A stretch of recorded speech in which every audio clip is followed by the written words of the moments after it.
Hello, I'm Professor Thomas Henry Horan. I'm the host and executive producer of the Stones Unturned podcast on YouTube. Recently, retired esteemed journalist Ashley Banfield has taken no end of over her reporting that a source in law enforcement told her that Savannah Guthrie's brother-in-law, I'm not going to name his name, I'm not trying to pick on the guy, was being looked at as a person of interest in the case. And oh my goodness, the roof came in. Dogs were throwing cats. I mean, this woman, Ashley Banfield, took an internet beatdown just for reporting what was apparent. I mean, they impounded the guy's car for a month. If that's not a person of interest, I would like to know what is. So, Ms. Banfield, if you happen to be watching, if you don't have anything better to do, I put together a little presentation to show you why you deserve an apology from the entire internet, okay? I have taken the liberty of examining whatever little evidence has been dribbled out to us. Remember, on February 1st, it was reported Savannah Guthrie had to be ushered dramatically off the set of the Today Show. Or was it the Olympics? It was the Olympics. Wasn't it the Olympics? She'd just gotten back from her vocal cord surgery. That doesn't always work out. Anyhow, boom, family emergency. Her mother is missing. The brother-in-law dropped her off, or the son-in-law, it's Savannah's brother-in-law, Savannah's sister's husband, dropped her off in the driveway at 9:47 p.m. the night before. And when she didn't show up at her friend's house, apparently Nancy would get together with her friends and watch TV church, and I believe it was the church that Savannah attends in New York. They are supposedly a very religious family. Well, pretty religious. I'm not knocking it. She didn't show up, so they called the daughter Annie and her husband. They live a few minutes away from Nancy's house, and they've been pretty much the caregivers, 84 years old, very poor health, and she was missing. So they went, and the old lady wasn't there, so they called the sheriff. The sheriff showed up, and they start beating the bushes looking for a lost senior. You know, she's 84 years old, poor health. Maybe she wandered off. Maybe she had a medical emergency.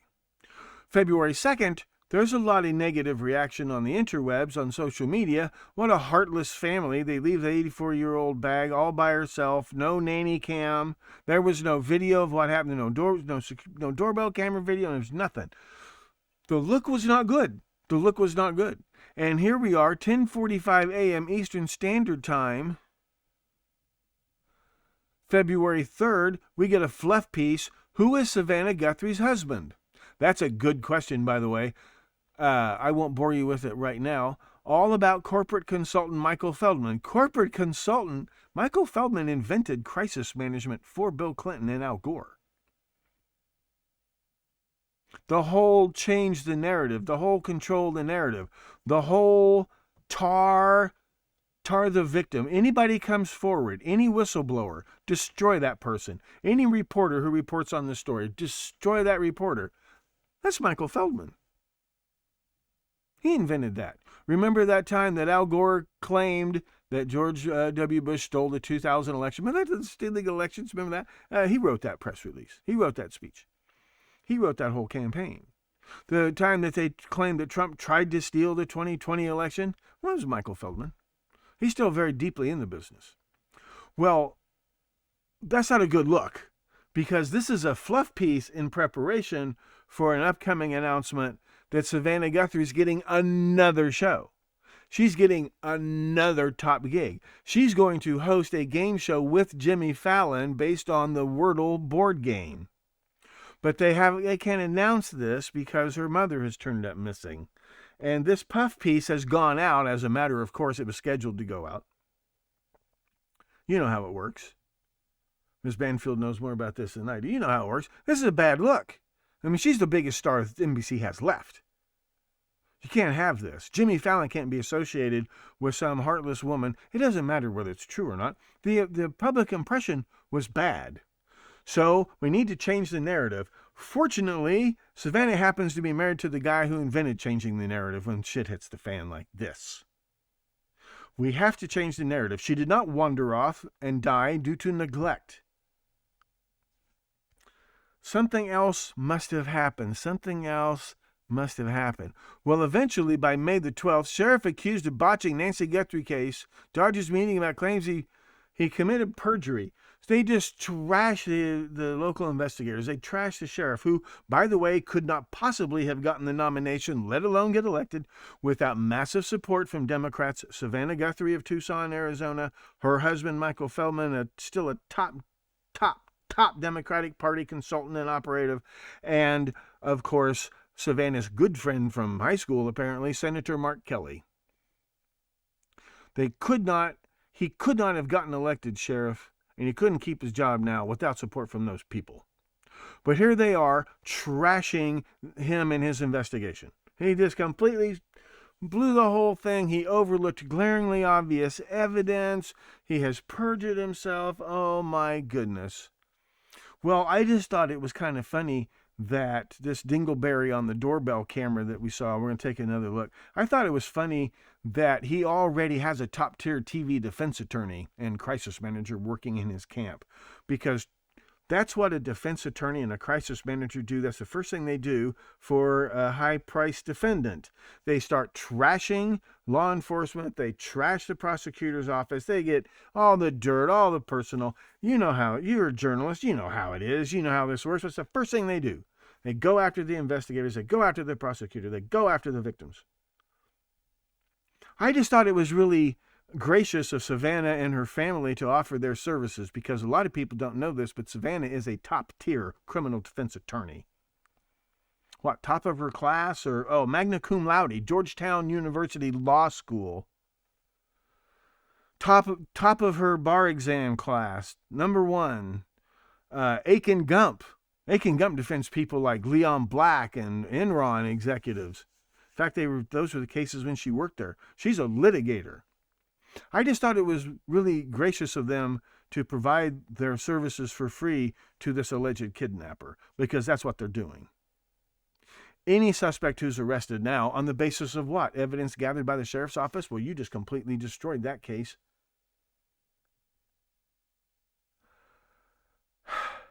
I'm just a dumb old English professor, but in the English department, we call that irony.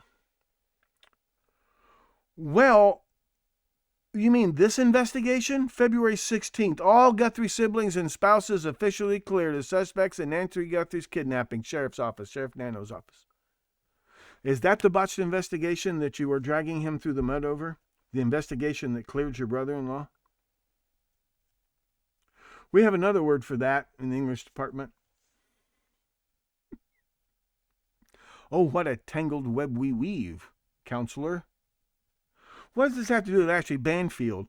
Well, all Ashley Banfield said was that her sources said that the brother-in-law and this were being looked at as persons of interest. That's all. And it turned out to be true. But speaking of botched investigations into glaringly obvious clues, let's take a look at a couple. Was this whole kidnapping a hoax? I know a little something about hoaxes. You don't care. But I have been on TV. I've been on TV almost as much as Savannah. I know a little something about hoaxes. I've been an insurance fraud investigator.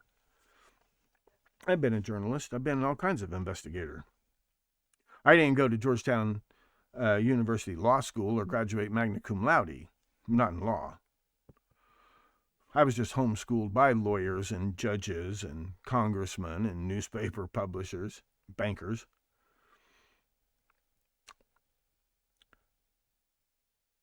Is this thing a hoax? Because speaking of fake videos, what is Dingleberry trying to do here exactly? Is he just trying to act suspicious? Act suspicious. He looks like somebody who's just barely smart enough to watch Breaking Bad, or not Breaking Bad. I don't know. I don't watch those TV shows. One thing you'll notice is he's bow-legged as... You'll also notice he's about 5'9" or 5'10". You'll also notice he's wearing several layers of clothes in order to disguise his weight. Either that or he ironed his sweatpants before he came out that evening. Now, what information could we possibly glean from this, and why would this possibly point to Savannah's brother-in-law? This was a pattern of bloodstains that were eventually found by somebody. The first people who we know noticed them were a local TV news crew from News Nation, went to the house February 3rd, about 11:05 a.m., live streaming, walked up to the door. There's no police tape, there's no nothing. You've seen that video. I'll show you a still frame in a second. There's some blood drops across the porch, and then there's a cluster of blood drops right outside the door. And there's some aspirated blood, like she was coughing up blood. And the test confirmed that this was her blood, Nancy's blood. So here's the prime theory. The theory goes that Dingleberry went to the doorbell and got Nancy to come to the door. Okay, this is from the outside view. This law enforcement person right here in this arched doorway, they're playing the role of Dingleberry in this shot. The Dingleberry, okay, here, you see the trail of blood drops, and then there's kind of clustered here, and then there's this little bit of blood, and there's some aspirated blood here. You'll notice that on February, it looks like the cops didn't even pick up the mat and take it in for fiber. Look, they didn't even, look, Amazon's been there. There's an Amazon package has been delivered. I'm not going to go into picking apart the Guthrie family stories about when they changed their story. I'm not going to do that. I'm going to go with this theory. Here's what they think happened. She came to the door. She got karate kicked in the chest or something, fell down, coughed up blood, and then she was either dragged or forced or crawled or whatever down to the sidewalk, placed into a vehicle, and abducted around 2 a.m., 2:30 a.m. Well, if we look very carefully, and just a tiny bit of help from Photoshop and AI to clarify this image, we can clearly see these are terracotta tiles. They have rather uneven texture. I'm sure you've stumbled over some at some point. Go to Home Depot and you can't walk on the floor, but they try to sell it to you. Maybe not as old as I am. So here you see this shadowing effect. You see this burst. You can't see that, I'm on radio. You see this bursting, and where there's sort of a hump in the tile here, you see that very distinct semicircular ring where this blast has been stopped by a very, very low hump in the tile. And you see it again in some other places, like along this bead of mortar here in between the tiles. This lets us know that she was very, very close to the ground with her head turned to the side. Because otherwise it'd just be a spray like this, like a garden sprinkler, but it went like this. And okay, so we know her face was very close to the ground. We know that she owned an Apple Watch and she wore it on her left wrist. If she fell and was on the ground, maybe even the fall caused a if that's what happened, her Apple Watch might have actually been the cause of her death. Well, my point is this. If we look at the video evidence that's been released to the public, we can clearly see that the kidnapper returned to the scene of the crime 3 to 4 hours after this blood was left on the porch. Do you see that? You see the very round, very dark, red, round drops. Some of them are small because they dripped from a very low height. Some of them are bigger because they dripped from a higher height. And they look like they're in clusters of 3s at each height level. But we'll come back to that some other time. You don't need to see that. You see this tread mark from some kind of shoe where someone has stepped in some blood that hasn't dried yet? Well, let's enhance that just a hair. You can see this. You see the blood that's been drying for at least 3 or 4 hours, given the atmospheric conditions at the time, given the condition of the medications that the patient was taking. You see this fresher blood. You see how it has some semi-congealed, let's face it, it's like pudding skin that gets on a drop of blood, that had been trapped in the grooves of this rubber doormat that had these grooves and humps in it, in the kind of like a sun, like the rays of the sun. You see them at the hardware store. It's all the hardware stores. You've seen them. And yet none of these dried blood drops were smeared. So we know that the other blood was dry when he stepped on it, but the blood that he left when he stepped on the mat was there about 3, maybe 4 hours, maybe 24 hours. That's very hard to believe. It would have to be a significant amount. Well, if you look carefully at the surveillance video, you can see that the dingleberry in question is wearing Merrill Nova shoes, probably Model 3s, and this is the soles of the Model 3s. And if you watch the video carefully, I won't waste your time. I know you're busy. You're a real journalist, and I'm not being sarcastic when I say that. But you'll see him make a little stutter step when he turns away from the camera. So he's double tapped. He's picked up some blood, and it's gotten between some of these grooves in his sole. Okay, there's blood in between the grooves. And when he steps down, he kind of does a double step, and it leaves this double stamp impression. So we know that the dingleberry camera performance was performed about 3 to 4 hours after the blood was originally spilled. See, here he is. You can see his left foot clearly standing on the mat. There's another frame, see, where he first begins to make his turn. And he has placed, again, when you watch the videos, he's clearly very bow-legged, the poor fellow, almost as if he came from a third world country. And you can see he tends to touch the outside of his shoe more than, okay, I think I made my point. The point is this: why did he come back 3 to 4 hours later? You see? Why did he come back 3 to 4 hours later?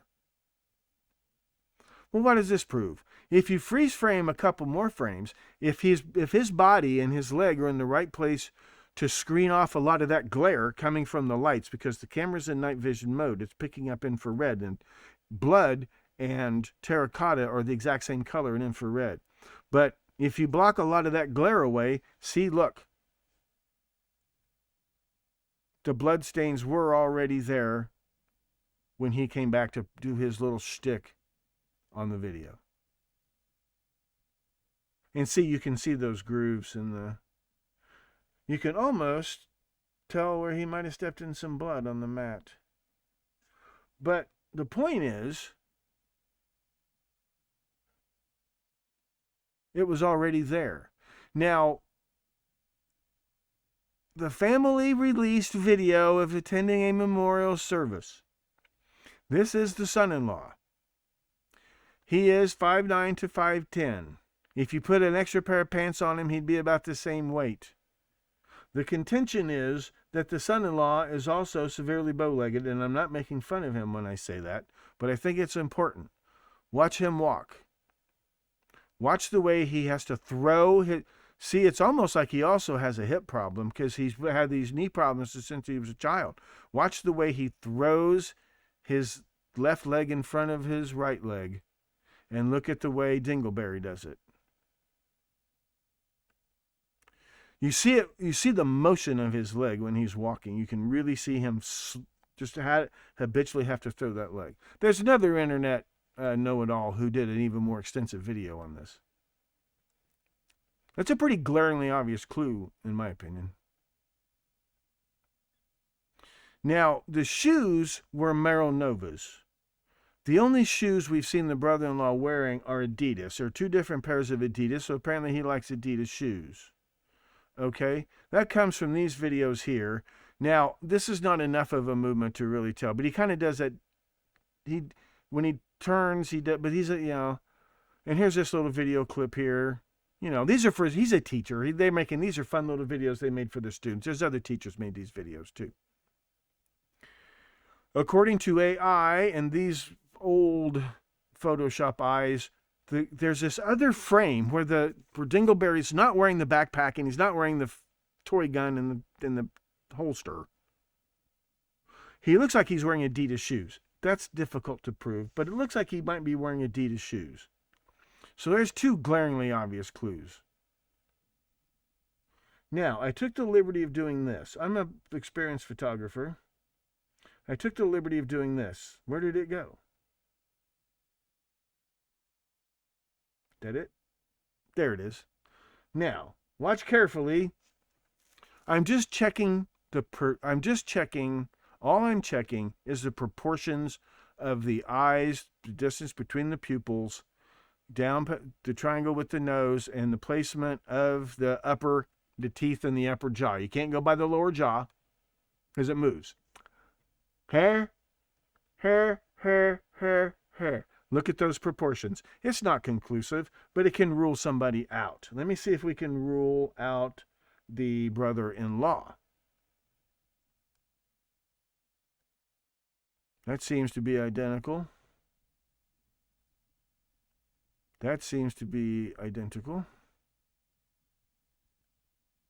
That seems to be identical. That doesn't prove anything, but it doesn't rule him out. Should he be sent to prison for life on the basis of this evidence? Of course not. That is not my point. My point is these are glaringly obvious clues that might point to a person known to the victim. And if the blood was, if it's true that doorbell video is from approximately 1:47 a.m. and he obviously returned several hours after the blood was originally shed, that puts it very close to the time when he said he dropped her off in the driveway. That's another clue. Last person to admit seeing her alive. Well, what about the kidnap car? It turns out the neighbor's doorbell cameras did get a little video. Now, you may have seen this frame, and people have tried to identify this vehicle. Some people think it might be a Ford F-150. Some people think it might be a Honda CR-V. You will notice that this video happens to have a time and date stamp, which are missing from the video of Dingleberry.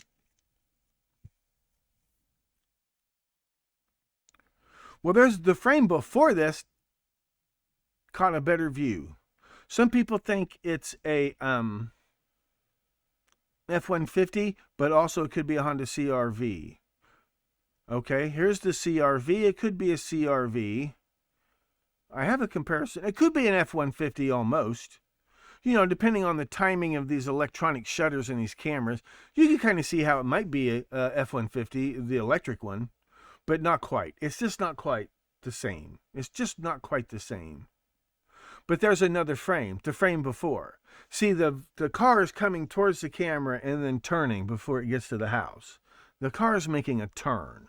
So if you look very carefully at what the front of the car, the light configuration obviously looked like, this is obviously a Honda CR-V. This is nothing but a Honda CR-V. So that Honda CR-V drove past that neighbor's doorbell camera at 2:36 a.m., which would be 8 minutes past the time when the pacemaker last successfully pinged the phone. So what? The son-in-law owns a Honda CR-V. A blue late model CR-V has not been returned to the family as of March 11th. I don't think it's out of line to suggest that a source close to the investigation may have indeed revealed to Ms. Banfield that the son-in-law was a person of interest in the case. I don't think it's that out of line. So what? Well, maybe that explains why Savannah has been acting as Dingleberry's defense attorney this whole time. Maybe. Here's the thing. I'm not accusing him of bumping the old lady off. I'm not accusing him of anything. All I'm saying is, I think Savannah's right. I think some glaringly obvious clues have been overlooked in this case if they're going to say that the son-in-law has no reason for him to be a suspect. I think they have bungled the investigation. But whatever. I'm not saying he bumped the old lady off in the first place. I don't see evidence of a crime. The guy in the video is not committing a crime. It is not against the law to walk up to someone's front door and ring the doorbell, even at 1:47 in the morning. It's annoying, but it's not against the law. Maybe you could say he tampered with the doorbell. That's kid stuff. It's 8 hours of community service stuff, 16 hours of community service stuff. It's not foul play. What I see evidence of is death by natural causes, and not only natural causes, it was by far the most likely way this poor old lady was going to die anyway. This is a photograph from the summer of 2023. This is, 2.5 years before she disappeared. You see the severe edema in her lower left arm. You see the Apple Watch. So what? She had a pacemaker. She was on high-strength blood thinners, and at the time of her disappearance, she was suffering from severe chronic back pain, so she was taking NSAIDs as well. If he actually... Here's the thing. The Uber driver picked her up from the front door, not the garage door. When he pulled in the driveway, the garage door opened and closed automatically because he had one of the sensor in the car. The house detected the car pulling up in the driveway, or maybe it detected Nancy pulling up in the driveway. But let's say he actually dropped her off at the front sidewalk, and let's say she stumbled as she reached for that rail, and she fell like this. Her skin and blood were so thin, it would be very easy to break that skin and start getting a little drip, drip, drip going. Those are little drops. Very thin blood. If she fell against that railing as she reached for it and fell like this, I forgot to put my watch on. Let me put my watch on so you can see this. We saw her wearing her Apple Watch on her left wrist. If she fell like this and tried to stop herself, these watches that with the wireless charging, if you get that within 6 inches of a pacemaker, that'll cause the pacemaker to go into charging mode. The problem with that is it doesn't go berserk, but it will lock in at 85 beats per minute while it's in charging mode, because you have to take the charger and hold it like this and charge up your pacemaker. When it does that, if the heart is already in a natural rhythm, the pacemaker it'll fire anyway, whether it's needed or not, and it will throw it off and you can get this problem. And if she's already suffering from congestive heart failure, and it looks like it, that's why she has a pacemaker, look at that edema. It'd be so easy for her to cut herself, bump into something, and just tear the skin. If that happens, that would explain the pulmonary edema. Even just being on blood thinners and NSAIDs in her condition could lead to pulmonary edema. The blood gets so thin it just starts seeping into the lungs, and it would creep up on her. Or maybe she just tripped and fell. And if she fell and pinned her left arm under her like this till she could get up, it's going to send her pacemaker into charging mode, and this causes pacemaker syndrome, which is not instantly fatal. She would just be, ugh, and it just falling, she could cough up that much blood. She might have a little bit of blood in her lungs all the time anyway. It was very thin blood. But this is what happened. So, see? So if the son-in-law ran to help her up, okay, I checked this out. It took 20 minutes for the sheriff's deputies to get there. The nearest hospital or ambulance station is 20 minutes away. 5 minutes to pack her up and 20 minutes back to the hospital. She doesn't have that long to live. And I think he probably knows this. He's a science teacher. I think he rushed up, helped her up. She's 150 pounds. You can't pick up 150 pounds of dead person off the ground by yourself. But if she'd still be conscious, she'd have some strength left. She was fairly strong. Her life hung by a thread, that's all. But when she was up and around, she was up and around. Her walker was put away. I think she only used her walker. She was recovering from some other surgery, right? She was pretty tough in a way. But her life this is how it was going to end probably anyway. So if he picked her up and said, come on, Mom, we got to get you to the hospital. We got to get you to the hospital right now. Help, come on, I'll get you to... And she would have enough strength that with his help, she could get back to the car. And they take off for the hospital as fast as possible. Doesn't waste time calling 911, just wants to get to the emergency room as fast as possible. And she dies along the way. That's probably how she was going to die anyway. And maybe even when he picked her up and was helping her after she fell, maybe her pacemaker, he was holding her, come on, Ma, let's get you in the car. And that caused the pacemaker to go crazy. It's the most likely way she was going to die anyway. Now, he's an immigrant. Been here 20 years, but he's an immigrant at a time when it's not cool to be an immigrant. This is his mother-in-law. Who's going to believe this was an accident? Just put yourself in his shoes for a minute. He didn't panic. She's already in the car. If I take her to the emergency room, I might get blamed, or worse, it might bring shame on the whole family. He's from the old country. He's from Tuscany, born and raised in Tuscany. That's why he's so bow-legged. Grew up poor.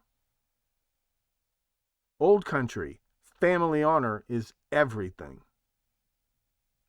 If he is blamed for her death, that brings shame on the whole family. His family, when he married into Savannah or Annie's family, they're his family in his mind. That's his mother. Savannah's his sister. He would stick his neck out to protect Savannah's good name. He would. And he didn't bump the old lady off. But you can understand how he might worry about, people might think he did. And if Annie is a jeweler, she's got potassium cyanide laying around. Did her mom help her? Did she try on the jewelry? A tiny little bit of cyanide on a cookie or a brownie would be enough to make her so sick that it could trigger this. I mean, her delicate. He has all this in his mind. Now, if he cleans up the blood, that's going to look 10 times as suspicious because he knows they're going to find that. What can he do? He has to stage a disappearance. She must have gotten sick and wandered off. That's all he can think to do. So he has to hide the body. I'm not suggesting he dumped the body in a ditch. I think he placed the body someplace with the greatest love and care he could physically.